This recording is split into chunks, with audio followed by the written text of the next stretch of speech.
Muy bien, chicos, estamos acá de vuelta. Acá veo que ya les están poniendo lo que necesitan para que se les pueda emitir el certificado de asistencia, así es que tenganlo en cuenta. Esos puntos que les piden ahí, para que entonces puedan llevar a cabo su recepción de certificado de asistencia oficial, ¿vale? Así que ahí está ya el punto. Y vamos a continuar, chicos, ¿vale? Vamos a seguir con nuestro siguiente módulo, el módulo 4 y último del día de hoy. ¿Vale? Entonces, para que ya estemos listos. Gracias. Perfecto. Bueno, entonces voy a compartirles la pantalla.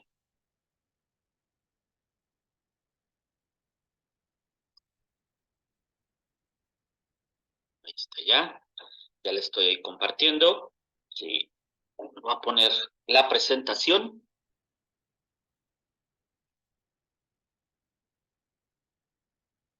Está cargando. A ver. Como que salió de la presentación. Ahí está ya. Listo. Muy bien, chicos. Bueno, pues entonces continuemos. Vamos a ver ahora el siguiente módulo. Seguimos en la línea de diseñar alinearnos a los diseños de los servicios MCRA, MCCB, MCAF. Entonces, seguimos en esa misma línea, que son los temas del día de hoy, solo que en este módulo se va a ver el diseñar una estrategia de resiliencia, ¿sí? Para las ciberamenazas o los ciberataques comunes como los ransomware. Esos son parte de los temas. ¿Cuál es la información que viene en este módulo? Bueno, normalmente es la parte de los ciberataques comunes y también los patrones de ataque, el soporte para la resiliencia del negocio, protección contra ransomwares, la configuración para establecer respaldos y restauraciones seguras, así como las actualizaciones de seguridad. Esos son los temas que vienen en este módulo 4 y que vamos a ir revisando. Muy bien. Vamos a ver entonces nuestro primer tema, que son las ciberamenazas y patrones de ataque comunes. ¿Sí? Aquí la información principalmente cubre esto de las ciberamenazas comunes, la resiliencia a nivel de organización, configuraciones seguras de respaldo y de restauración, así como la administración de las actualizaciones de seguridad. Entonces, tenemos que entrar como en un contexto en cuanto a, supongamos que estamos trabajando nosotros en una organización de pequeña, mediana, y que recientemente sufrió un tipo de ataque, por ejemplo, con un ransomware. Y ese ataque, pues obviamente causó, pues, digámoslo, daños importantes a los datos, a la información de la empresa, y pues obviamente lo que está intentando hacer es recuperarla. Entonces nosotros, sí vamos a suponer que somos los arquitectos de la ciberseguridad, que estamos trabajando en esta organización y nos han pues pedido diseñar un plan integral de las copias de seguridad y restauración que va a ayudar a la empresa en un futuro a recuperarse, ¿no? O a tener algún tipo de recuperación contra estos ataques. Entonces la idea es esa, ir viendo precisamente esas opciones, ¿no? Aquí ya sea que pues una organización, ¿no? Que sea, no importa el tamaño, ya sea pequeña, mediana o grande, el total, digámoslo así, del panorama digital con el que interactúa sí representa un punto de entrada para un ciberataque. Por ejemplo, me refiero, no sé, a una cuenta de correo electrónico, a la infraestructura tecnológica de la organización, a los servicios de la nube, a los dispositivos móviles. Entonces, en conjunto, pues estos se conocen como el panorama de amenazas, ¿sí?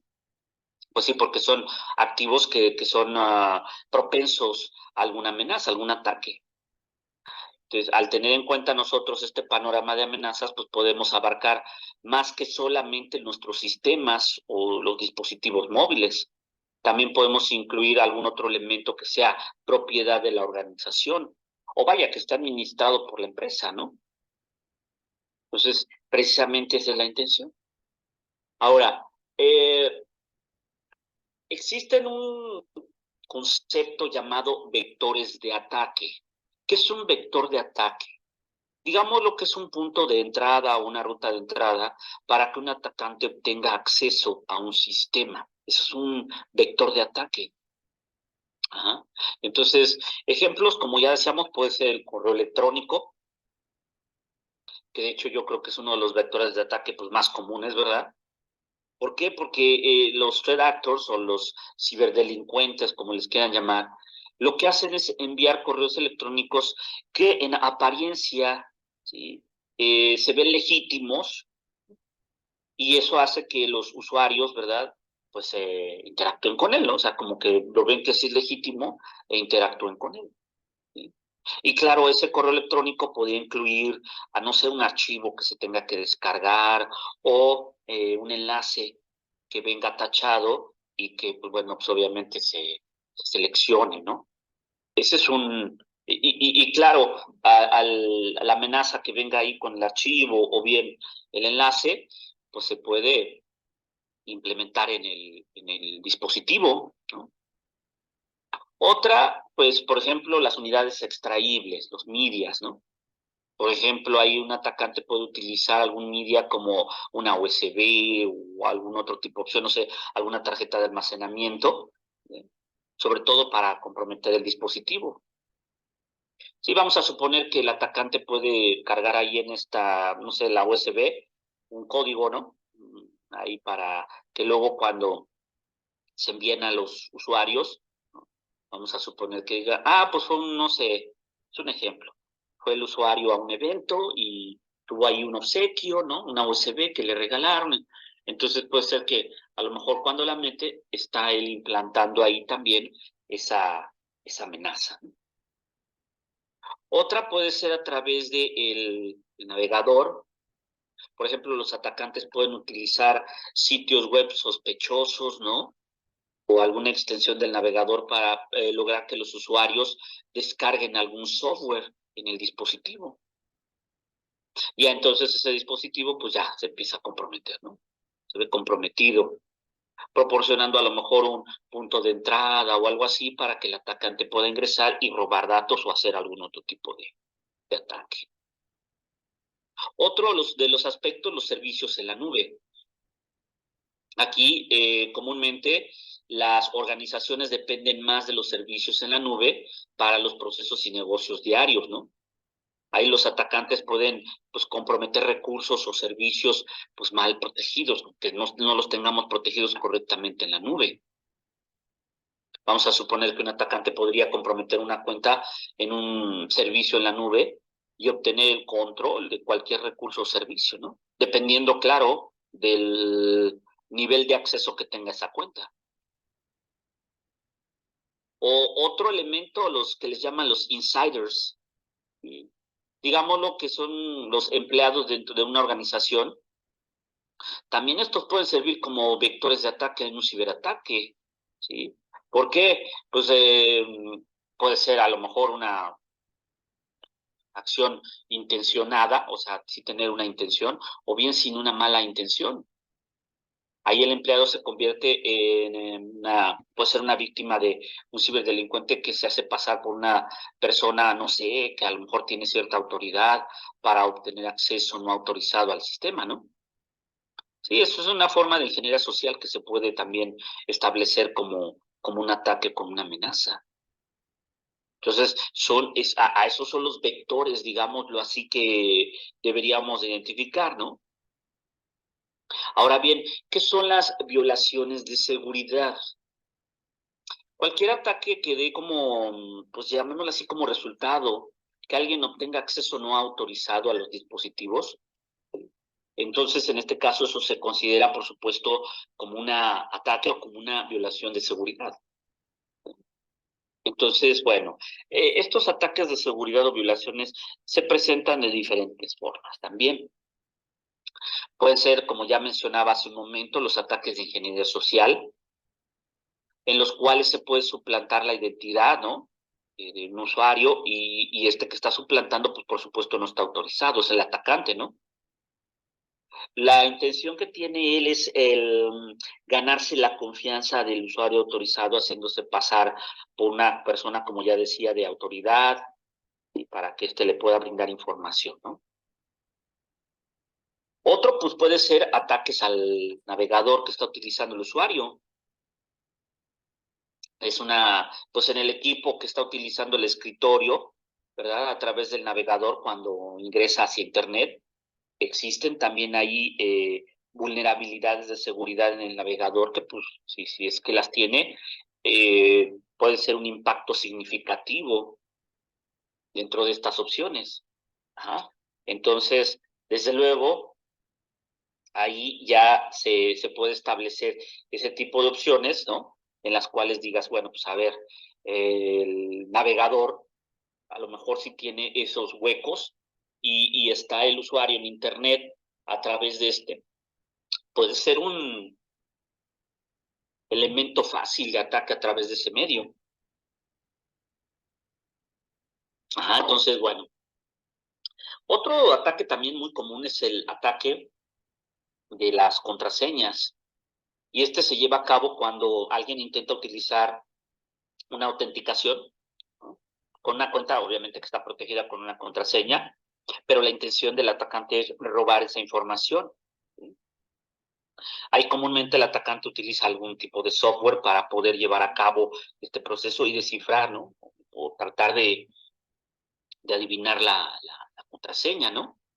Entonces, bueno, pues son aspectos que, digo, puntos que muchos ya conocemos, obviamente, pero desde luego que aquí nos lo mencionan para volver a recordar estos elementos y partiendo de ahí, pues qué opciones o qué alternativas podemos ir integrando para poder llevar a cabo esa protección.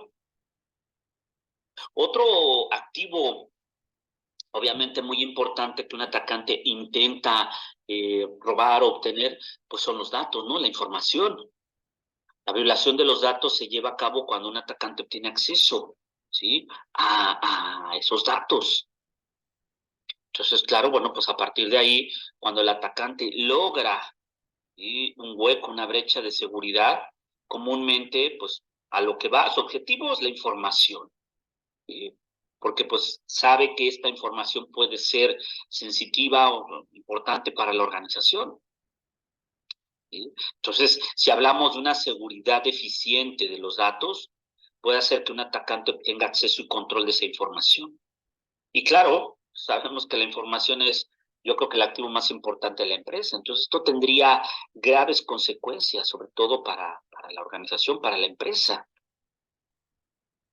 Entonces, bueno, ahora, esto obviamente nos lo mencionan como base para que podamos nosotros identificando cómo se lleva a cabo o qué hace un atacante. Por ejemplo, una cadena de ataque describe cuáles son los eventos comunes durante ese ataque que van a provocar o que intentan provocar ese daño a nivel de organización, ¿sí? Obviamente estos incluyen pues medidas, recursos técnicos o que no sean técnicos, tomados por ese atacante, ¿no? Ahora, también es importante indicar que no existe, y esto ya lo había yo mencionado anteriormente, un camino lineal, o sea, algo que diga exactamente se van a ir por esta parte. No, pueden tomar diferentes rumbos, aunque van a llegar al mismo punto, pero pueden tomar diferentes rumbos. Y bueno, en este caso, por ejemplo, el Microsoft Cybersecurity Reference Architecture nos da este diagrama, cadena de ataque, que describe cuáles son las técnicas comunes relacionadas tanto con los ataques externos como con los riesgos internos. Y de hecho, bueno, ya habíamos comentado un poco también de estos aspectos, ¿no? Digamos lo que la parte superior, la parte de acá arriba, en el diagrama representa los pasos comunes que se observan en muchos de los ataques externos y también las capacidades de Microsoft que se pueden asignar en cada paso. Y la parte inferior muestra los principales indicadores de riesgo internos y cómo el Microsoft Preview o el Insider Risk Management ayuda a identificar, clasificar y también a actuar de manera rápida sobre las actividades de riesgo que están presentando los usuarios. Por eso nos da ese tipo de opción, la parte superior con las amenazas externas y la parte inferior con las amenazas internas. De hecho, la mayoría de los ataques externos incluyen pasos comunes y siguen un cierto patrón que pues comúnmente van llevando a cabo los atacantes. Digo, que deseamos que no necesariamente van a tomar un mismo camino. Inicialmente pueden tomar algún otro camino, algún otro tipo de alternativa, pero su objetivo va a ser llegar al mismo punto, ¿sí? Transgredir o ingresar a la red o robar alguna información. Y claro, aquí precisamente para evitar ataques, vamos a suponer, por ejemplo, ataques de phishing, ¿no? Que venga algún attachment a una URL, en alguna navegación, pues está el Microsoft Defender para Office 365, ¿sí? Antes conocido como ATP, Advanced Threat Protection, también así se le conocía anteriormente. Bueno, pues este nos da Safe Attachment y Safe Links, ¿no? Que a lo mejor se intenta explotar algún dispositivo IoT o hacer una disrupción de los Operation Technologies. Bueno, pues entonces aquí tenemos el Defender para IoT, que a lo mejor se quiere explotar el dispositivo o el equipo, en instalación, manejar controles o algún comando. Está el Defender for Endpoint. Y así, ¿no? Nos van indicando, oye, para el amenaza tal, pues el recurso X, ¿no?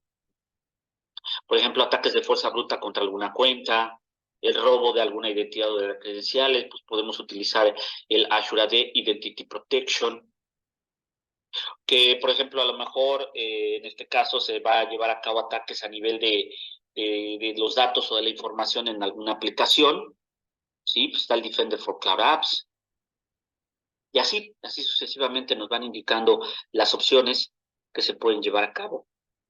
Internamente, bueno, te dice el Microsoft Sentinel también puede ser una alternativa que nos puede ayudar en un momento dado a establecer, ¿sí? Los elementos con los cuales podemos monitorear y dar seguimiento a estas actividades. Indicadores principales en cuanto a historia de violaciones, distracciones, ¿no? Y elementos a importar o importantes. Obviamente disrupciones o denegación de servicios o de amenazas. Obviamente sujetos de, pues obviamente también de análisis o de revisión con alguna actividad anómala. Y también ahí entra la parte de lo que son los Insider Risk Management, el manejo de riesgos internos, que también da los lineamientos para que podamos nosotros seguir las actividades que en un momento dado pudieran presentarse como anómalas o bien sospechosas. Eso es con respecto a esta opción que en un momento dado nos brinda o nos da en ese proceso. Otro de los temas es apoyar la resiliencia empresarial, ¿sí? Esto principalmente, aquí en este caso, una organización nunca puede tener una seguridad perfecta. Bueno, a lo mejor no hay la seguridad perfecta, pero sí muy allegada o apegada a esta, si es que le vamos integrando las opciones, ¿sí? Se puede volver resistente a los ataques de seguridad también. Eso desde luego también lo podemos nosotros buscar para llegar a ese punto. Aquí el tema es, no creamos o supongamos que tenemos una solución o un ambiente de seguridad perfecto, ¿no? Que digas, yo con los niveles de seguridad, mis herramientas y mis controles, ya estoy protegido al 100. Ya no voy a tener amenazas o ataques, ¿no? Ya está todo protegido. Acuérdense lo que hemos venido diciendo, el Zero Trust nos indica cero confianza, no, vaya, no te dejes llevar o no pienses que ya estás protegido completamente. O sea, eso es lo que debemos de entender, ¿no? Porque la verdad es que no es así. Si vamos nosotros elevando nuestros elementos de seguridad, desde luego que vamos a llegar a un punto importante en el cual pues, estos niveles van a elevarse. ¿Sí? Tenemos que centrar nuestros esfuerzos de seguridad en aumentar la resiliencia de las operaciones frente a los incidentes de seguridad que se pudieran presentar.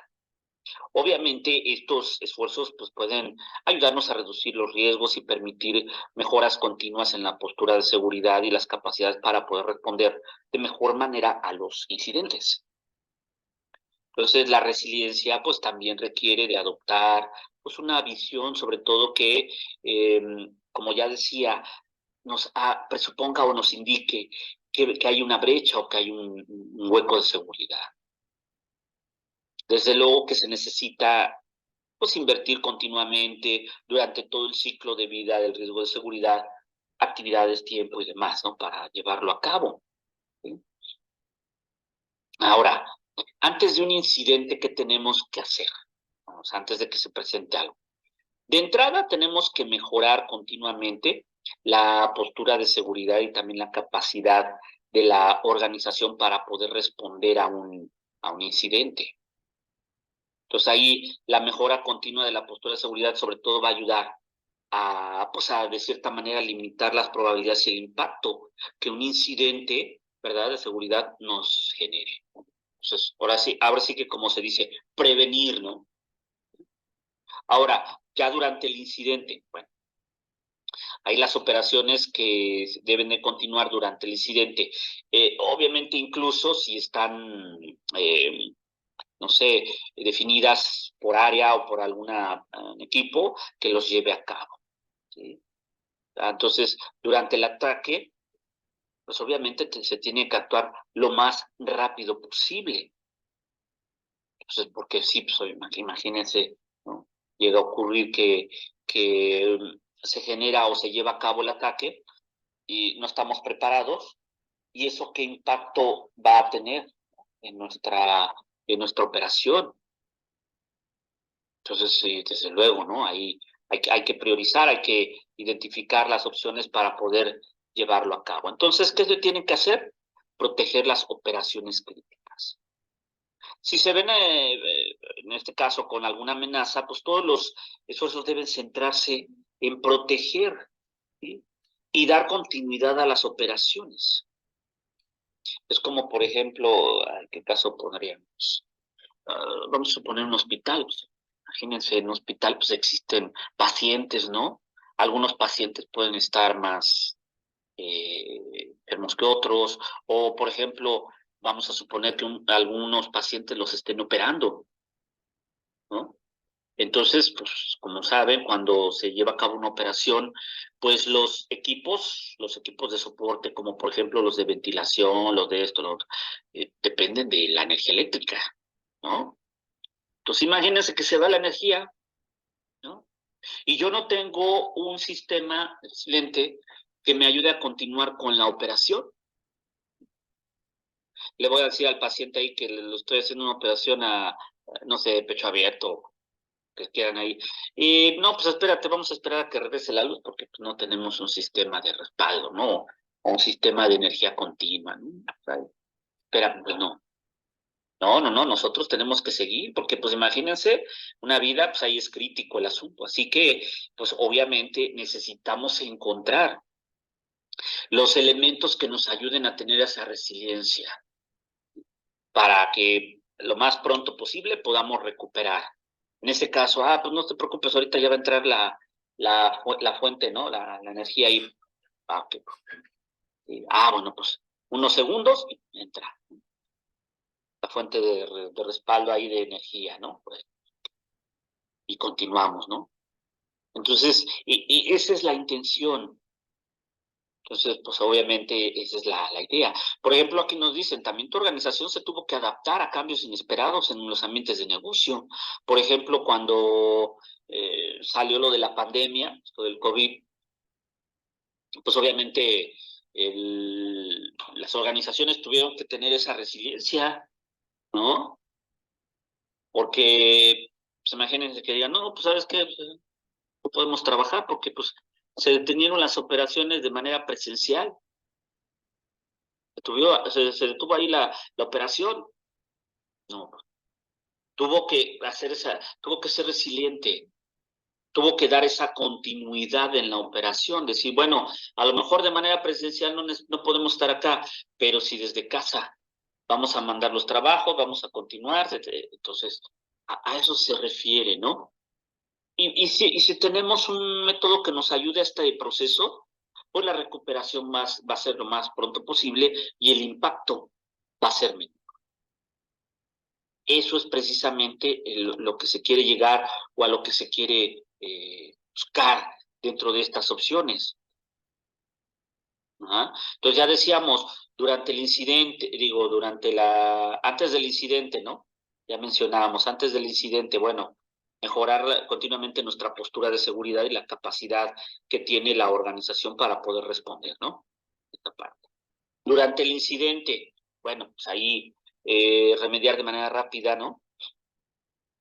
Ahí las operaciones deben de continuar durante un incidente, incluso si están un poco degradadas ahí las operaciones o están lentas, un poco limitadas, no importa. El punto es continuar. ¿Sí? Entonces, bueno, hay que proteger las operaciones críticas, prevenir daños mayores.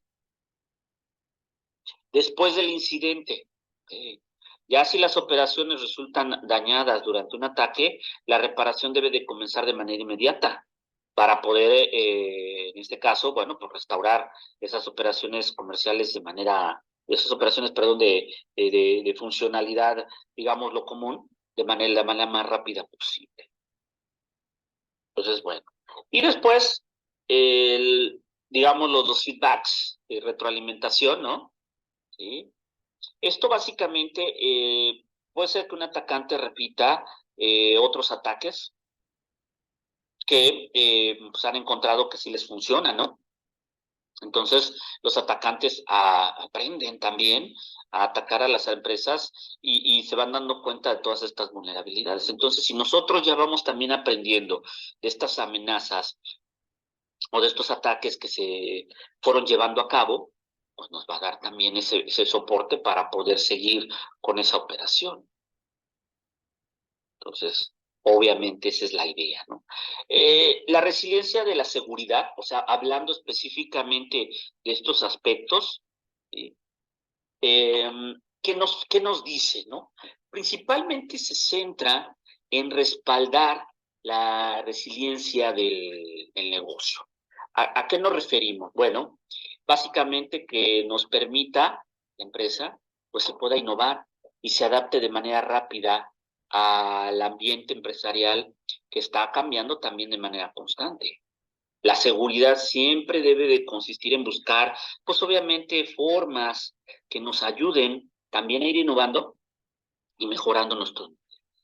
Y el otro punto, pues claro, limitar el impacto, ¿no?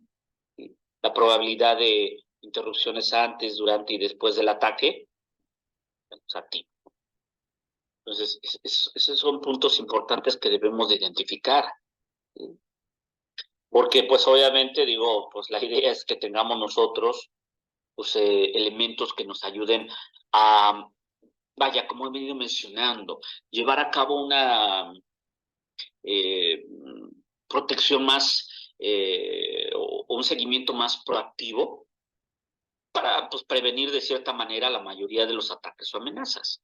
Ahora, si ya se están perpetrando, se están llevando a cabo, ¿qué acciones tomar? Bien, ahora el siguiente punto, protección contra ransomware. Ahora, ¿qué nos dice Microsoft aquí en este apartado? ¿Cuáles son las mejores prácticas que Microsoft nos da para la protección con ransomware? Estas principalmente se enfocan en 3 pasos. Primero, preparar nuestro plan de recuperación. En esta fase principalmente nos vamos a encargar de hacer un diseño para poder minimizar, ¿sí? el pues ese incentivo que pueda sentir el atacante que implementa el ransomware, porque uno de los incentivos pues puede ser en un momento dado el incentivo económico, ¿no? El incentivo monetario. Entonces, pues tratar de minimizarlo, ¿sí? Digo, es difícil, por supuesto, acceder a o interrumpir nuestros sistemas, o bien datos que estén encriptados, por ejemplo, ¿no? Sí. Pues obviamente es más difícil, ¿no? ¿Sí? Y para nuestra empresa, pues es más fácil recuperarnos de un ataque sin pagar un rescate si es que tenemos, pues obviamente, elementos de protección en este caso. Vamos a suponer algún respaldo, ¿no? Que estemos haciendo de manera continua. Pues, bueno.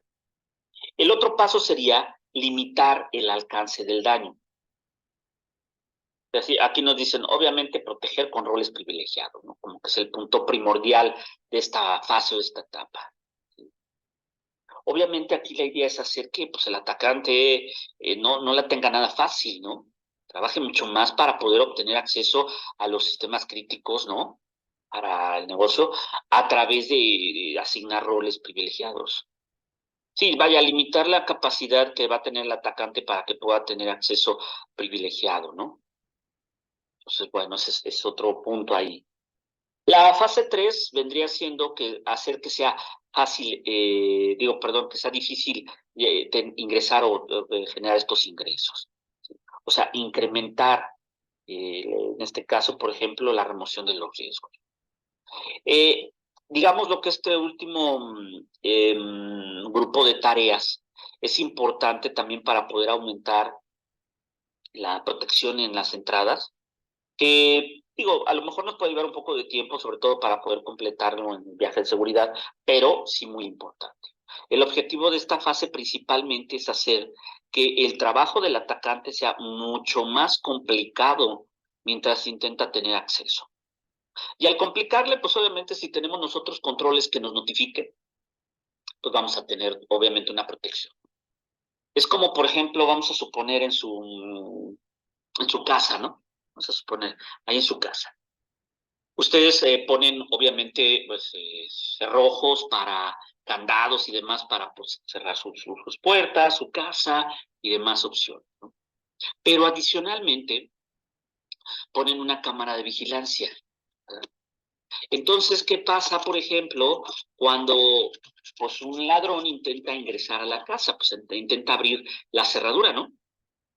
Ellos tienen pues ya como que técnicas para intentar abrir los candados o abrir la cerradura. Entonces, si nosotros le ponemos una cerradura que sea, vaya, difícil de abrir, ¿no? Que sea más complicada, pues más tiempo se va a estar llevando ahí. Y en ese punto, a lo mejor por movimientos y demás, se activa mi cámara de vigilancia. Entonces me da la posibilidad de decir, ¿qué pasó? ¿No? Pues mira, alguien está intentando entrar y activar yo una alarma adentro de casa. ¿Y para qué sueñe? Ajá. Entonces, ¿qué va a pasar? Pues el ladrón va a decir acá, ya me descubrieron, se va a ir. Sí, porque como se tardó en intentar abrir el candado, que era complicado, pues se activó la alarma y entonces tuvo que... Igual acá. La idea es de hacer un hardening, reforzar cada vez más los elementos para que se le ponga más complicado, más difícil al atacante. Y en ese lapso de tiempo, ¿por qué no? Incluso tener algún tipo de notificador o de alguna notificación y demás que nos ayude a identificar que se está intentando transgredir, ¿no? Algún tipo de acceso no autorizado y tomar la acción correspondiente. Y esa es la intención también en esa fase para llevar a cabo dentro de esta opción. ¿Sí? Ahora, aquí, por ejemplo, deberíamos de llevar a cabo un plan de copia de seguridad y de restauración. Una de las opciones que nos dicen utilizar el Azure Backup. Pero primero te dicen, a ver, desarrolla tu plan de recuperación. El atacante, ¿qué te va a demandar? ¿Qué te va a solicitar? ¿Sí? El atacante te va a decir, ¿sabes qué? Pues igual necesito que me hagas un pago para que te pueda permitir nuevamente el acceso a tu información. ¿Sí? O págame para que no divulgue estos datos, ¿no? Sí, a lo mejor si es, por ejemplo, vamos a suponer una farmacéutica y que el atacante haya logrado robar la fórmula de un medicamento, ¿no? Entonces ahí, en ese caso, pues me va a decir, pues, si no quieres que divulgue la fórmula, entonces, ¿sabes qué? Pues me tienes que hacer un pago, ¿no? ¿Qué partes debe de llevar nuestro plan de recuperación? ¿Sí? Obviamente ejecutar respaldos de manera segura y la protección de los datos. Por eso digo, acá uno de los puntos que también podríamos considerar es utilizar el Azure Backup, que este nos puede brindar seguridad en nuestro ambiente de respaldo, tanto cuando los datos están en tránsito como en reposo. El Azure Backup nos puede ayudar a realizar copias de seguridad de archivos, carpetas, ¿no? Elementos locales, en máquinas virtuales, ya sea Linux o Windows, o sea, respaldarlas completamente. Discos administrados en Azure, no sé, bases de datos de SQL. Todo este tipo de información nos permite respaldar el Azure Backup.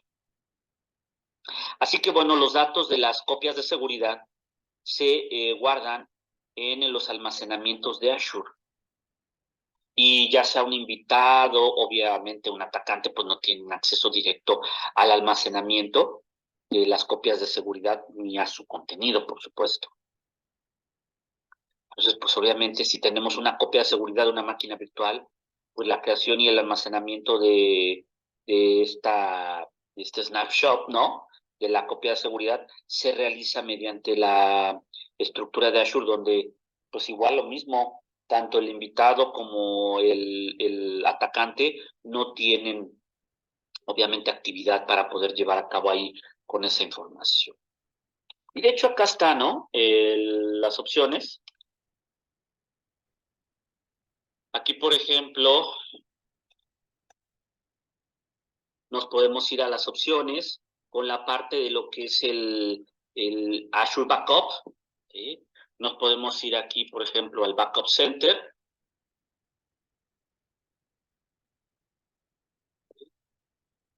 Y entonces aquí, por ejemplo, utilizar estas opciones para poder llevar a cabo esa información. Miren, aquí, por ejemplo, yo puedo llevar a cabo tareas de respaldo, de restauración, configurar una directiva de respaldos, ¿sí? Guardar mis respaldos en un vault, en un key vault, en esa bóveda que mencionaba hace rato, en la cual podemos también tener ese tipo de opciones. ¿Ah? Entonces yo aquí, por ejemplo, le puedo decir si quiero respaldar. ¿Ah? Tipo de data source que en este caso podríamos llevar a cabo. Nos dice, puede ser máquinas virtuales en Azure, SQL en una máquina virtual, Azure Files, que se vendría siendo un Azure Storage, SAP HANA en una máquina virtual de Azure, discos administrados por Azure, Azure Blob o Blob Storage, bases de datos de Azure, PostgreSQL, por ejemplo, o servicios de Kubernetes. Los servicios de Kubernetes básicamente son los que administran los containers que manejamos en Azure, o sea, los contenedores, ¿no? Que como saben, un contenedor también es una tecnología de virtualización. ¿Para qué? Pues para aislar, ¿no? Ahí yo puedo en un momento dado tener mis aplicaciones aisladas en un contenedor y que trabajan de manera independiente de los otros, que cada contenedor utilice sus propios recursos. Si comparamos un contenedor con una máquina virtual, el contenedor es más ligero. ¿Por qué? Porque a este no le tenemos que instalar un sistema operativo. La máquina virtual sí debe de llevar un sistema operativo para arrancar, el contenedor no. Y entonces, pero bueno, son tecnologías de virtualización. Aquí ya depende para qué lo vamos a requerir. Entonces, los servicios de Kubernetes administran u orquestan el manejo de lo que es precisamente los contenedores. Entonces, bueno, ahí ya podemos nosotros indicarle qué opciones. Yo le puedo decir, ok, máquinas virtuales en Azure. Aquí yo le puedo indicar, ¿sí? Va a estar en un Recovery Service Vault. ¿Cuál va a ser? Yo, por ejemplo, aquí tengo dos. Entonces le puedo indicar quiero seleccionarlo. En ese quiero que quede ahí guardado este backup. Le damos continuar. Y ya entonces aquí me dice, bueno, el tipo de función que puedes manejar. Puede ser estándar o mejorado. La diferencia principalmente radica en las operaciones, ¿no? La continuidad de las operaciones del respaldo y básicamente, por ejemplo, esta también tiene soporte, pues Snapshot, para Zone Redundant Storage. Almacenes de redundantes por zona, este no lo tiene. Y también este tiene soporte para manejar el trusted o la confianza con las máquinas virtuales en Azure, que es una característica sobre todo para poder tener acceso y respaldar la información. Son las diferencias que tiene el estándar con el mejorado. Ahora, aquí yo le voy a indicar si quiero utilizar el default policy para indicarle frecuencia, restauraciones instantáneas, retención, cuánto quiero que retenga el backup.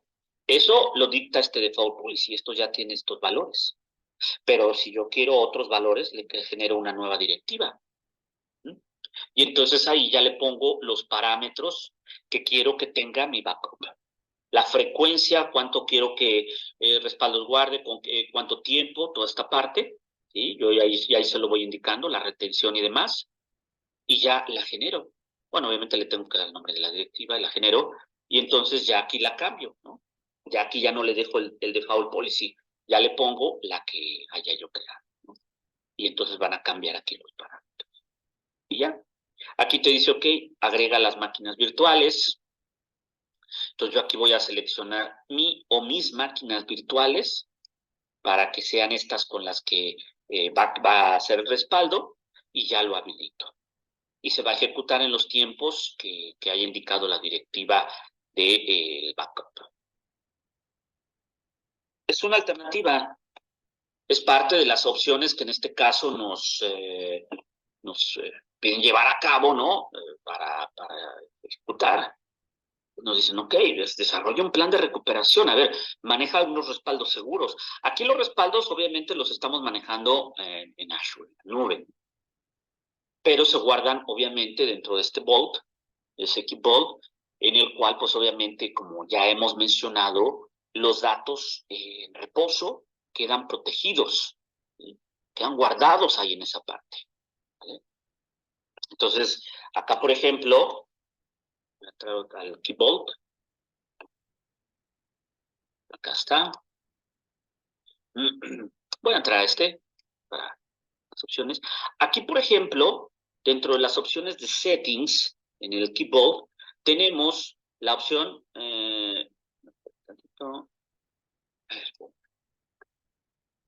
dentro de el apartado, Access Configuration, Networking. Perdón. Aquí, por ejemplo, dentro de este apartado de los keyboard que tenemos aquí dentro de estas opciones, podemos entrar dentro de las propiedades del keyboard, ver la información. Aquí, por ejemplo, bueno, el SKU, el Stop Keeping Unit, y en este Pricing Target que es estándar, ubicación y demás elementos que en este caso lleva a cabo ahí dentro de estas opciones. Ya si en un momento dado nosotros queremos aquí, por ejemplo, nuestros certificados, ¿verdad? Queremos generar nuestro certificado, más opciones. Lo manejamos. Creo que acá tengo sí, aquí está el certificado. Y entonces ya nosotros lo podemos generar y darle las opciones, por ejemplo, generarlo o importarlo de otra ubicación. Ya le damos el nombre y todo, y los demás datos que nos va pidiendo. Ya en este caso, bueno, pues ya podemos nosotros generar nuestra llave, ya va a quedar aquí listado, y entonces ya podemos nosotros acceder a esa información. Cuando guardamos un respaldo en el keyboard, miren, aquí está, restaurar un backup. Si aquí yo tengo mi backup en este keyboard, que está protegido los datos, porque ya cuando los guarda y está en reposo, tiene una llave de encripción que el mismo Microsoft le aplica. ¿Sí? Creo que es de 256 bits, el rango de la llave que le aplica aquí para esta bóveda en donde guarda estos elementos. Si yo tengo mi respaldo, le puedo decir quiero restaurarlo y lo extraigo de esta parte. O bien, como veíamos ahí En las opciones del Backup Center, desde aquí ya también le puedo indicar que de la restauración de los datos que previamente hayamos respaldado, ¿no? Entonces, por eso decíamos, es una alternativa para llevar a cabo esta opción, ¿no? Respaldar, asegurar nuestros respaldos y, pues, obviamente, tener la protección de los datos. Decíamos que la siguiente fase es limitar el alcance del daño. Esta también ya habíamos comentado ahí precisamente dentro de estas opciones, ¿no?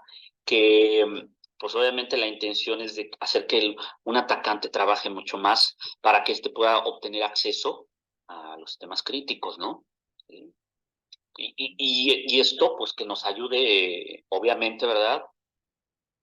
Que, pues, también tomemos, o bueno, que se detecte a tiempo el intento de amenaza o daño y que se responda lo más pronto posible. Que se lleve a cabo, pues, también ese tipo de opciones. La otra fase, pues, obviamente, hacer que sea más difícil el que pueda ingresar o que pueda entrar o que pueda explotar nuestra infraestructura, ¿sí? Claro que aquí ya básicamente nos dice, bueno, los accesos remotos, tenerlos muy controlados, herramientas, digámoslo así, de colaboración, ¿no? Y como por ejemplo el correo electrónico, como un Teams, SharePoint, OneDrive, los endpoints, nuestros sistemas también, las cuentas, todos estos son, digo, parte de los activos que son importantes a nivel de organización para poder llevar a cabo ese tipo pues vaya, de control, ¿no? Con el cual vamos a trabajar o a llevar a cabo dentro de estas opciones, ¿no? ¿Qué más? Básicamente dentro de estas opciones, para que, pues, se pueda llevar a cabo ese tipo de configuración, ¿no? Parte de las soluciones que en este caso, pues, también deberíamos de ir identificando. Por eso son las 3 fases o las 3 etapas de este proceso. Entonces, ¿cuáles son los puntos principales que deberíamos de tomar en cuenta aquí dentro de estas opciones? Nos dice, para poder reforzar o hacer un hardening de tu infraestructura contra los ataques de ransomware, ¿cuáles serían las mejores prácticas? Bueno, de entrada, respaldar, ya decíamos, ¿no? Hay que identificar cuáles son los sistemas críticos para el negocio, o de los más importantes, y en base a eso llevar a cabo los respaldos. Revisar, ¿no? Las múltiples copias de respaldos, dónde están almacenadas, que estén protegidas, que solamente la persona autorizada tenga acceso a estos, ¿sí? Incluso, una de las recomendaciones es no tengas exclusivamente las copias de tus respaldos en un solo punto. A lo mejor las podrías tener en otra ubicación. Podríamos manejar el replicar, no sé, a lo mejor estos respaldos en otra zona, ¿no? En otra ubicación. Ahora, con el proceso de restauración, primero tenemos que validar que los respaldos sí se hayan llevado de manera correcta, o sea, que sí se hayan ejecutado. Ya decía que lo ideal sería en un momento dado confirmar que, pues, sí, funciona el respaldo, ¿no? Hay que hacer estos trials, ¿no? O los ejercicios para revisar que nuestro plan de recuperación a desastres y de continuidad del negocio, sí, también sea funcional. De manera regular, ir validándolo. Si hay un área de mejora o una oportunidad de mejorar algo, aplicarlo. Y también, desde luego, proteger o imprimir documentos de soporte y sistemas que requieran para la recuperación. Digo, sobre todo para tener información relacionada con las actividades o las operaciones que se tienen que llevar a cabo. Y posteriormente, otro de los puntos, accesos privilegiados. También desarrollar aquí una estrategia para poder proteger roles privilegiados. O sea que en este caso también nada más se asignen a los usuarios o a las cuentas que van a requerir tener ese acceso. prevenir que un atacante pueda obtener, digámoslo así, con algún daño potencial o alguna otra opción, tema, y asegurar una detección, digámoslo así, de respuesta o de remediación de ataques comunes a los endpoints, a los correos electrónicos o a las identidades. Es un punto también importante que tenemos que ir, pues vaya identificando o analizando dentro de estas opciones. Entonces, es parte de los puntos que deberíamos de ir llevando a cabo. Otro de los temas, configuraciones para copias de seguridad y de restauraciones seguras. Hablaba hace un momento de lo que es el Azure Backup, ¿sí? Decía que en este caso nos puede ayudar a realizar una copia de seguridad de datos, ¿sí? Del estado de las máquinas o de las cargas de trabajo que se ejecutan en los equipos locales o bien en las máquinas virtuales en Azure. Digo, podría haber diferentes tipos de escenarios y ahí es donde entraría esta parte del Azure Backup. Bien, en este caso, podemos nosotros realizar estas copias de seguridad de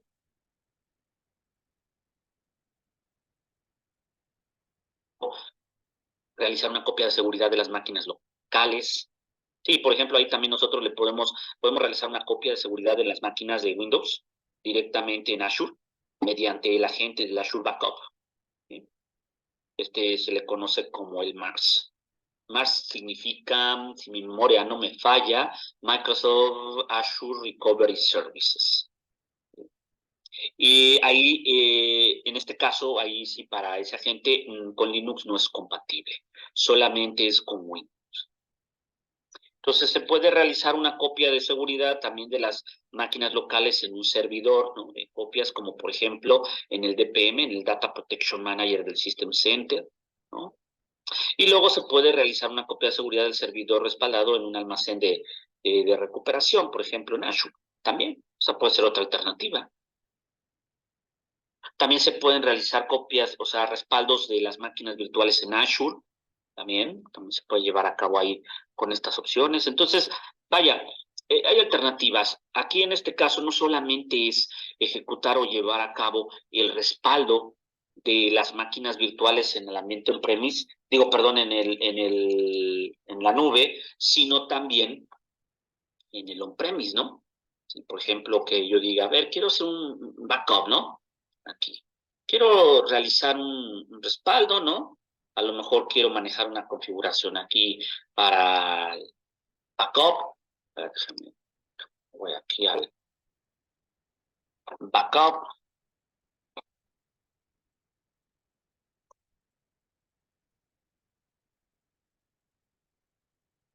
Por ejemplo, igual podemos nosotros irnos aquí a respaldar algunos elementos, ¿no?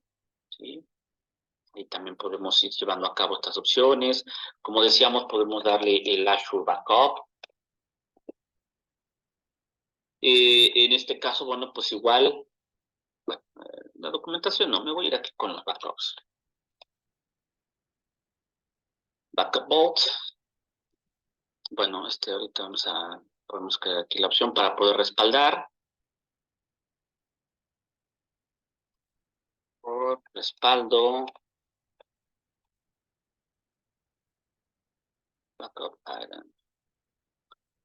Recovery Service Vault.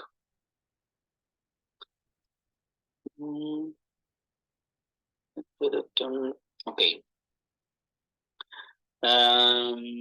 Aquí, por ejemplo, en los servicios de recuperación, puedo darle la opción de respaldar. Aquí le puse quiero respaldar. Y entonces aquí me dice, ok, tus cargas de trabajo, ¿dónde se encuentran? ¿O dónde están corriendo? ¿Sí? En Azure, en el Azure Stack Hub, en el Azure Stack Hub HCI o en el ambiente on-premise.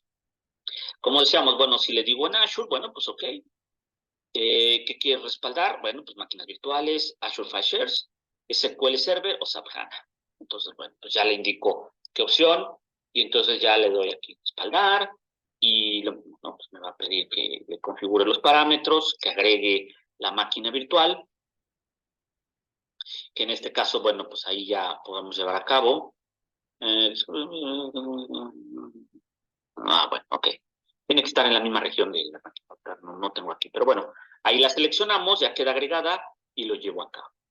O bien, la otra opción sería, ok, quiero, en este caso aquí, llevar a cabo el backup, pero en lugar de decirle que mi carga de trabajo está corriendo en Azure, le voy a decir que es en el ambiente on-premise. ¿Sí?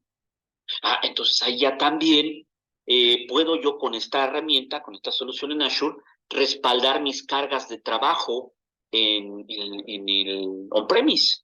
Entonces, ok, me dice, ok, va a ser on-premise. ¿Qué es lo que quiero respaldar? Archivos y carpetas, máquinas virtuales con Hyper-V, con VMware, con SQL Server, SharePoint, Exchange, o quiere respaldar el System State de una máquina.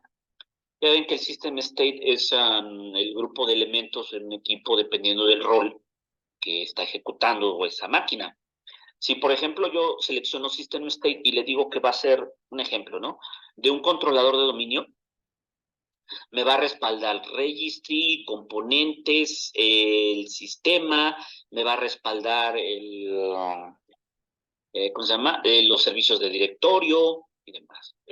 Todo eso en conjunto, el System State me lo va a respaldar. No hay manera de decirle al System State que, a ver, este sí, este no, no.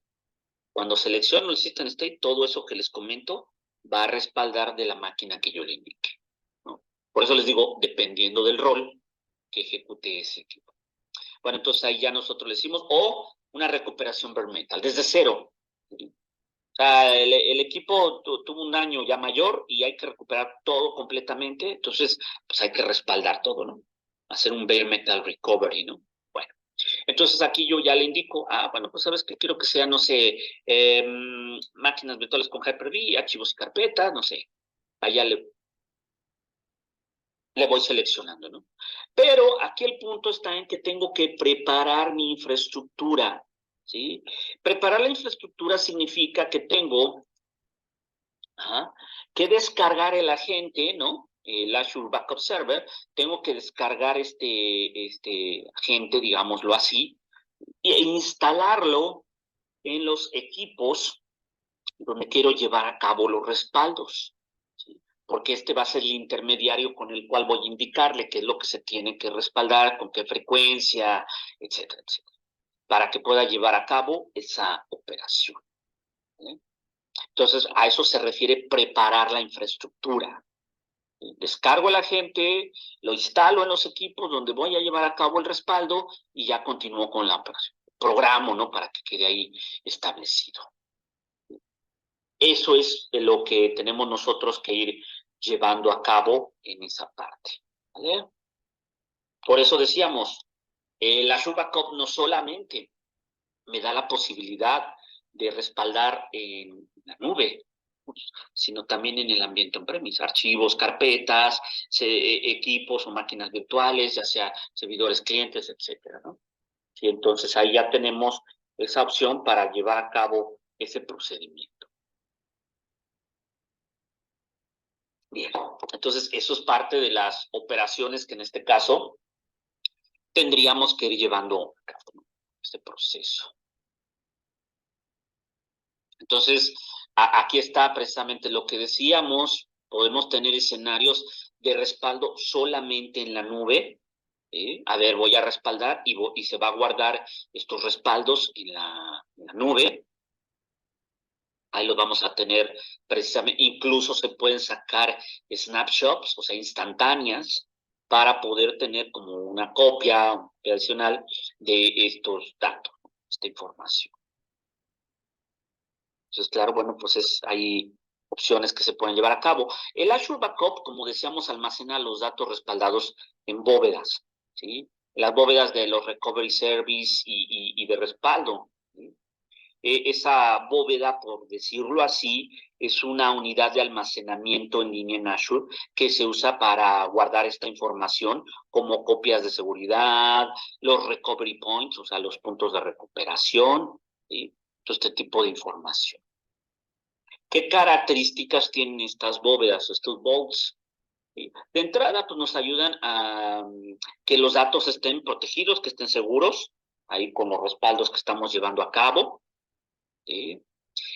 También se puede administrar el acceso a estos almacenes con un control basado en roles, o también podemos nosotros especificar cómo se replican los datos de ese almacén para obtener redundancia.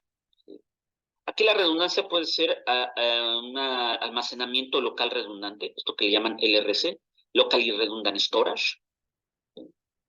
Este a lo mejor no nos brinda tanta resiliencia porque, bueno, pues igual a lo mejor ahí se está haciendo en la misma zona, ¿sí?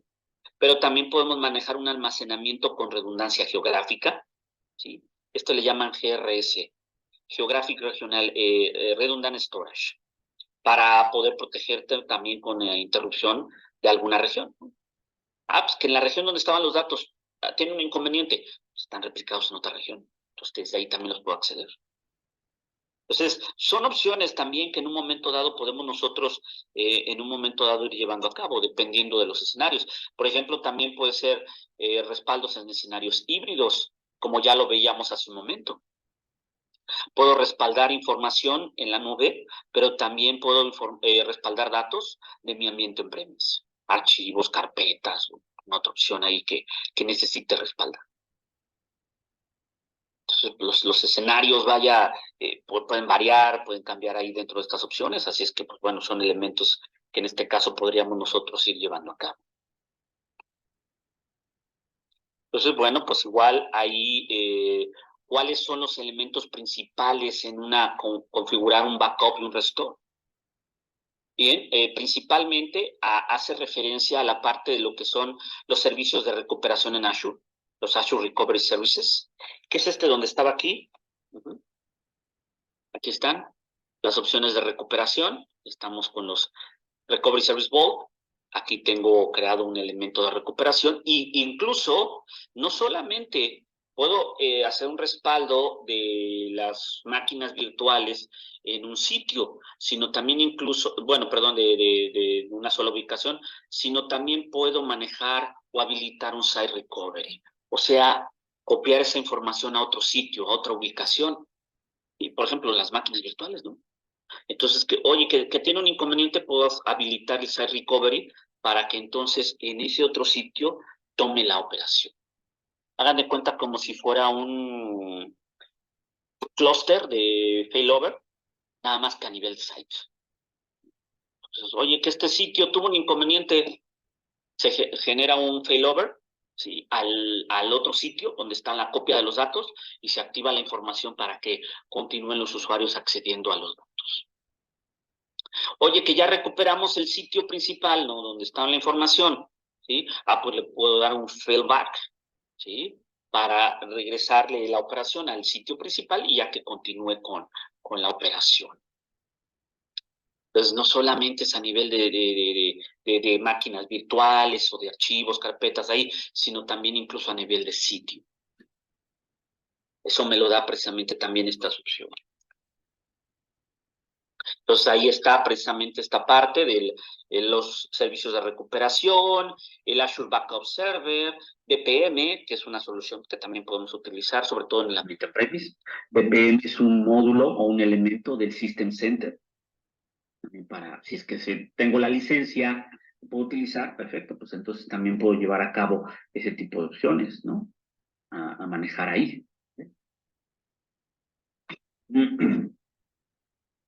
El otro tema nos habla de las actualizaciones de seguridad.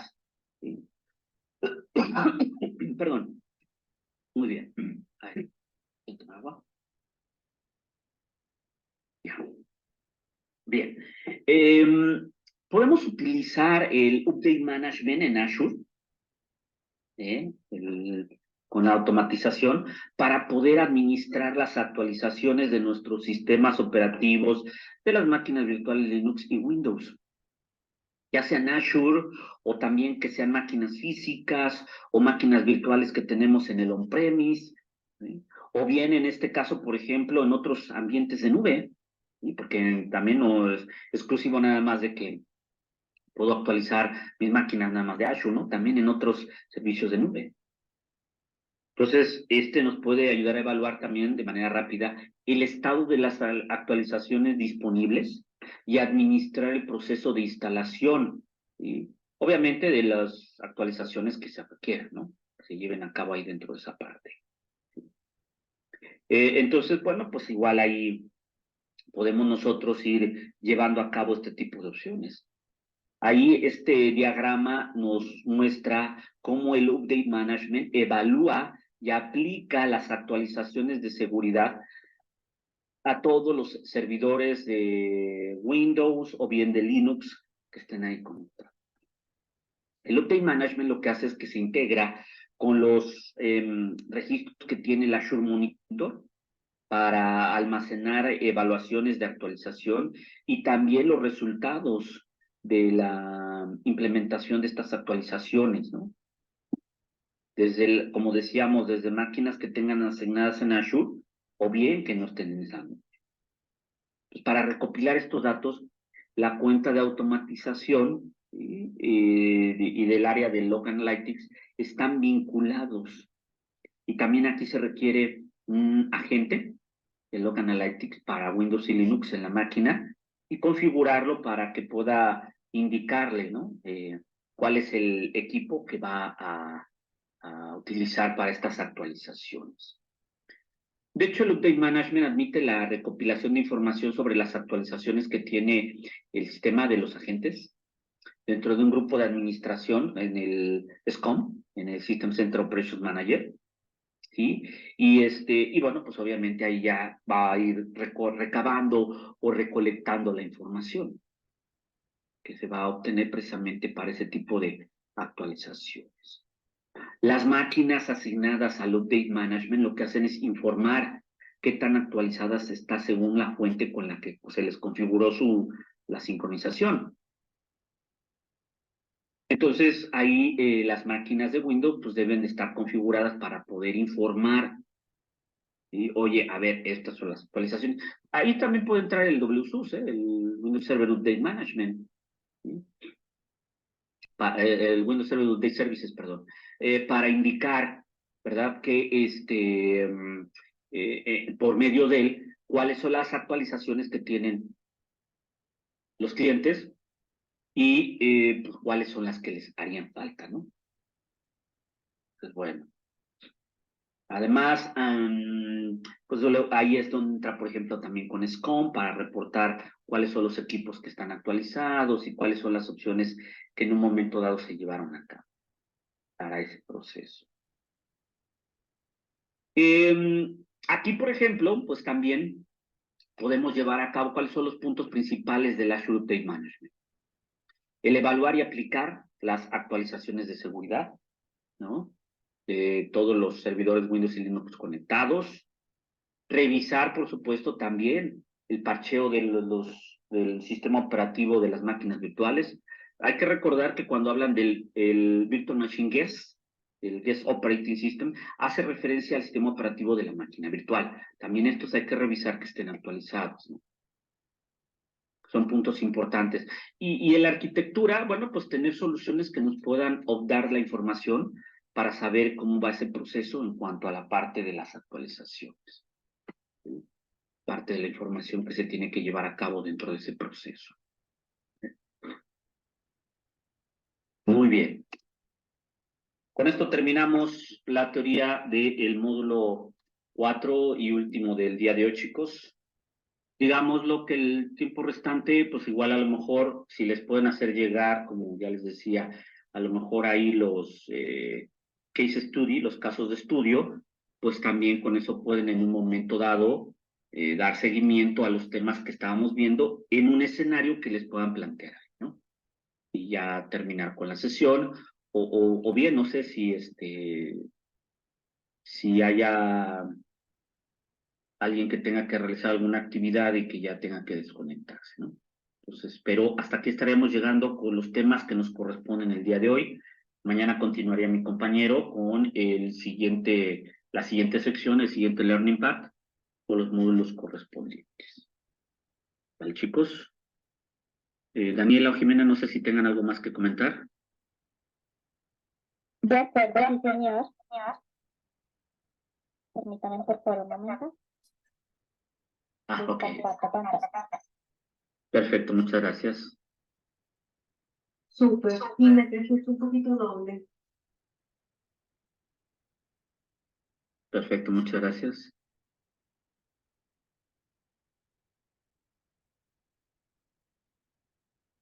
Bien, por mi parte, entonces, si no hay algo más, Daniela, Jimena, chicos, yo ahorita, este, todo por mi parte, voy a revisar las preguntas o dudas que hayan tenido para irlas también contestando y mañana, bueno, pasado mañana, cuando tengamos la sesión, llevarlo a cabo.